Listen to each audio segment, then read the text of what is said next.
Bonjour, aujourd'hui on va faire le numéro 54 qui est à la fin du chapitre 4. C'est un problème de mouvement relatif. Donc on va peut-être relire le problème ici. On dit un pilote d'avion veut se rendre en 80 minutes de la ville A à la ville B qui est située à 150 km au nord de la ville A. Le vent souffle à une vitesse de 50 km/h à 25 degrés au sud de l'ouest. Quelle est la vitesse de l'avion par rapport à l'air? Une chose qui est bien importante dans ce type de problème-là, c'est de bien illustrer la situation. Dans le fond, l'illustration qu'on va faire, c'est ça qui est le plus important. Alors, je vais descendre un petit peu ici, puis on va représenter la ville A et la ville B. Donc, disons que ma ville A est située ici, puis ma ville B est exactement au nord. Donc, le nord, on va le mettre vers le haut, comme ça, à 150 km de distance. Maintenant, notre avion, alors dans le fond, les villes A et B, évidemment, ça va être le sol. Les villes A et B sont fixées par rapport au sol. Et on veut que notre avion parcourt ces 150 km-là en 80 minutes. Donc, on peut tout de suite trouver quelle va être la vitesse de l'avion par rapport au sol, parce qu'on a 150 km en 80 minutes. Donc, je vais peut-être faire le calcul juste à côté ici. On va dire la vitesse de, on va l'appeler vitesse de l'avion par rapport au sol. Je vais l'appeler comme ça. Eh bien, ça va être 150 km en 80 minutes. Donc, 80 minutes, c'est 1 heure et 1 tiers. Dans le fond, c'est 1 heure et 20 minutes, donc 1 heure et 1 tiers. Donc, ça va être 1,33 périodique, dans le fond. Et on peut calculer notre vitesse comme ça. Alors, ça donne 112,5 km/h. Voilà. Alors, ça va être la vitesse de l'avion par rapport au sol. Je pourrais même la représenter ici par un vecteur qui va de A à B, comme ceci. Donc, notre vitesse va pointer comme ça vers le nord, puis sa longueur, ça va être 112,5. Donc, je vais l'indiquer ici, 112,5 km/h. Maintenant, l'autre vecteur vitesse qu'on a, c'est la vitesse du vent. Donc, on dit le vent souffle à une vitesse de 50 km/h à 25 degrés au sud de l'ouest. Donc, si je le représente, le 25 degrés au sud de l'ouest, ça va ressembler à quelque chose comme ceci. Donc, on a, mettons, 25 degrés au sud de l'ouest. Donc l'ouest, c'est par là-bas, vers la gauche, disons, sur notre schéma. Donc 25 degrés au sud de l'ouest, ça veut dire dans cette direction-là. Ça va être la vitesse du vent. Donc, la vitesse, on pourrait dire, de l'air par rapport au sol. C'est ça la vitesse du vent. C'est l'air qui se déplace par rapport au sol. Donc, on a deux vecteurs vitesse. Puis celui qu'on cherche maintenant, c'est la vitesse de l'avion par rapport à l'air. Ça, c'est pertinent comme question parce que dans le fond, un avion, ça se déplace toujours par rapport à l'air. Les moteurs poussent sur l'air, donc l'avion, il se déplace vraiment dans l'air. Donc, c'est ça qu'on veut trouver. C'est notre vecteur inconnu. Maintenant, on va utiliser notre équation pour pouvoir tracer notre schéma. Donc, je vais descendre un petit peu plus bas, puis je vais écrire l'équation qu'on a. Donc, l'équation que je vous ai donnée, c'est VPA égale VPB plus VBA. Donc ça, c'est notre équation de base, notre addition vectorielle. La logique de cette équation-là, c'est qu'on dit si on veut la vitesse de P par rapport à A, eh bien, il faut additionner la vitesse de P par rapport à B plus la vitesse de B par rapport à A. Donc, on peut voir ici que le P puis le A, alors on a le P ici puis le A là, puis le B sert d'intermédiaire en quelque sorte. Donc ici, on retrouve le B en bas, puis ici en haut. Donc, c'est comme ça qu'il faut faire notre addition vectorielle. Donc, on va l'écrire pour nous maintenant. Donc, ici, notre vecteur inconnu que l'on cherche, c'est la vitesse de l'avion par rapport à l'air. Donc, je vais l'écrire comme ça. Alors, si je veux respecter la logique de l'équation qui est en haut, il va falloir que je fasse la vitesse de l'avion. Donc, vous voyez, c'est P. La vitesse de l'avion par rapport à B. B, c'est l'autre objet. Dans notre cas, c'est le sol. Donc, vous voyez, vitesse de l'avion par rapport à l'air. Celui qu'on n'a pas ici, c'est le sol. Donc, vitesse de l'avion par rapport au sol. Puis, je vais additionner la vitesse de, là, il faut que je reprenne B, donc le sol, par rapport à A. A, c'est ce qu'on avait au dénominateur à gauche. Donc, c'est l'air. Alors, je viens de réécrire mon équation d'addition vectorielle. Donc, ça me dit que pour avoir la réponse que je cherche, la vitesse de l'avion par rapport à l'air, je dois additionner ces deux vecteurs-là. Vitesse de l'avion par rapport au sol, c'est celui qui est ici, le vecteur en rouge qu'on a dessiné tantôt, 112,5 km/h vers le nord. Parfait, donc celui-là, on l'a. L'autre, vitesse du sol par rapport à l'air. Alors, la vitesse du sol par rapport à l'air, on ne l'a pas. Nous, ce qu'on a, c'est le vent. Et le vent, c'est la vitesse de l'air par rapport au sol. Donc, c'est exactement le contraire. Ce qu'on fait dans ce temps-là, on peut tout simplement le changer. Donc, je vais mettre un moins au lieu d'un plus, puis je peux inverser ces deux-là. Donc, maintenant, je vais avoir la vitesse de l'air par rapport au sol. Parce que la vitesse de l'air par rapport au sol, c'est exactement l'inverse de la vitesse du sol par rapport à l'air. Donc, c'est quoi ma conclusion ici? Comme j'ai un signe moins, il va falloir que je l'envoie de l'autre côté pour qu'il devienne positif. Donc, je vais dire ici vitesse de l'avion par rapport à l'air plus la vitesse de l'air par rapport au sol égale la vitesse de l'avion par rapport au sol. Donc, ça, c'est mon addition vectorielle. Maintenant, à quoi va servir cette formule-là?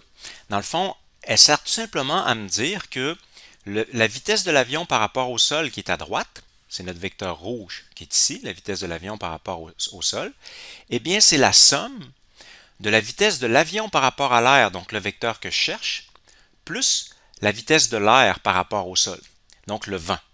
Alors, ça veut dire que j'obtiens le vecteur rouge ici en additionnant les deux autres vecteurs, donc le vent qui est là, plus la vitesse de l'avion par rapport au sol. Une addition vectorielle, il s'agit de mettre les vecteurs bout à bout. Donc, ça veut dire ici que je vais obtenir mon vecteur rouge en additionnant le vent, qui serait à peu près comme ça. Donc, ça, c'est mon vent qui est ici en haut. Et puis, plus l'autre vecteur, comme ceci. Donc, le vecteur bleu ici, ça représente la vitesse de l'avion par rapport à l'air. Donc, j'ai vraiment ici une addition vectorielle puisque je les ai mis bout à bout. Donc, c'est mon triangle en fait, et c'est à partir de ça maintenant que je vais être capable de calculer la vitesse de l'avion par rapport à l'air. J'ai fini avec l'équation. L'équation me sert uniquement à me dire comment je vais tracer mon triangle, en fait, comment je vais placer mes vecteurs. Une fois que c'est fait, j'ai plus besoin de l'équation. Maintenant, je vais y aller de manière je vais faire de la géométrie dans le fond. Bon, ici, j'ai fait un peu de ménage là, avec les équations, etc. J'ai juste réécrit, dans le fond, ma vitesse ici, 112,5. Le vent, c'était 50. Ici, on avait 25 degrés. Ça, c'était la vitesse du vent par rapport à l'ouest. Dans le fond, on avait 25 degrés comme ça. Donc, on a maintenant notre triangle. Le triangle, il est logique aussi. Donc, si vous regardez, qu'est-ce qu'on a? On dit, supposons que j'ai mon avion ici qui part du point A. Le vent la pousserait, si l'avion n'avançait pas, le vent la pousserait tout simplement jusqu'ici. Donc, supposons que je l'appelle le point C, mettons. Donc, le vent l'amènerait en 80 minutes jusqu'ici au point C. Et puis, l'avion, par la suite, se déplace par rapport à l'air, donc part du point C, puis s'en va au point B. On peut l'imaginer comme si c'était deux mouvements qui se faisaient un après l'autre, dans le fond.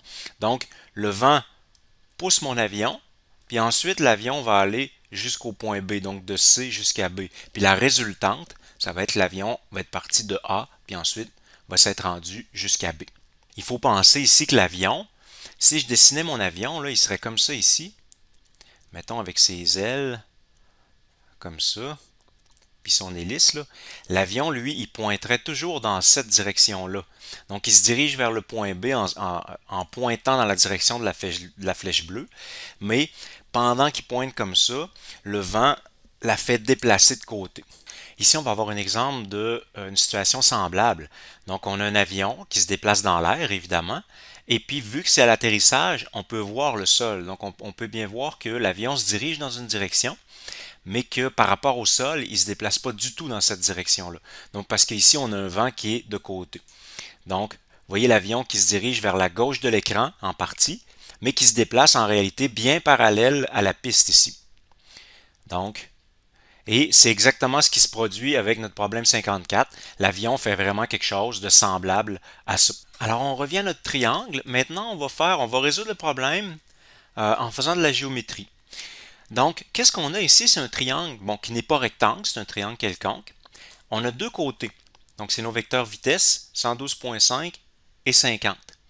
Et on a également un angle, parce que, vous voyez, on a 25 degrés ici, puis là, ici, là, c'est entre le nord et l'ouest, donc on a 90 degrés. Alors, ça veut dire 90 plus 25, on a en tout ici un 115 degrés. Dès qu'on a deux côtés puis un angle dans un triangle, on est capable de trouver tout ce qu'on veut. Et nous, ce qu'on veut en réalité, c'est la longueur du vecteur bleu, donc le vecteur vitesse qui est ici. Donc, on peut le trouver avec la loi des cos. Alors, la loi des cos, c'est c carré égale a carré plus b carré moins 2ab cos de c, où c ici, c'est l'angle qui est opposé au côté que l'on cherche. Donc, ça va être le 115 degrés ici.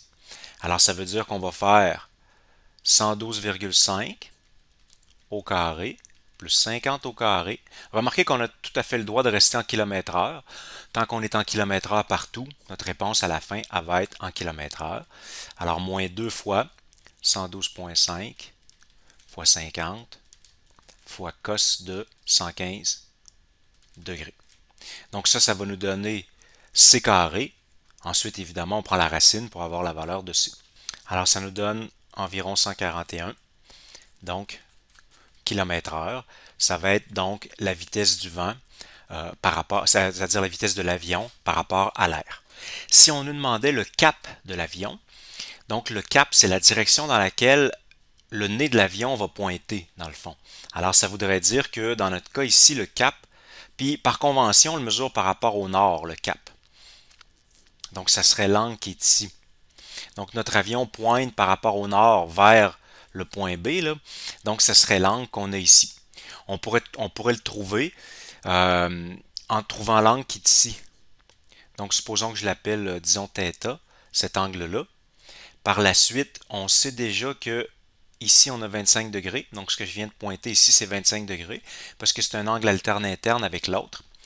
Donc, sachant l'angle θ, 25 degrés ici, on pourrait calculer le cap en faisant que la somme de tout ça, c'est 90 degrés. Puis l'angle θ, on pourrait le calculer avec la loi des sines. On pourrait dire sin θ sur le côté opposé, qui est 112,5, égale sin de 115 sur son côté opposé aussi, qui est lui qu'on avait calculé tantôt, 141. Donc, on pourrait trouver notre angle θ comme ça. Alors, ça donne pour l'angle θ 46,3 degrés.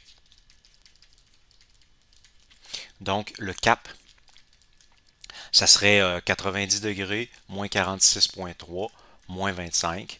Donc, c'est l'angle qui va rester ici. Alors, ça donnerait environ 18,7 degrés.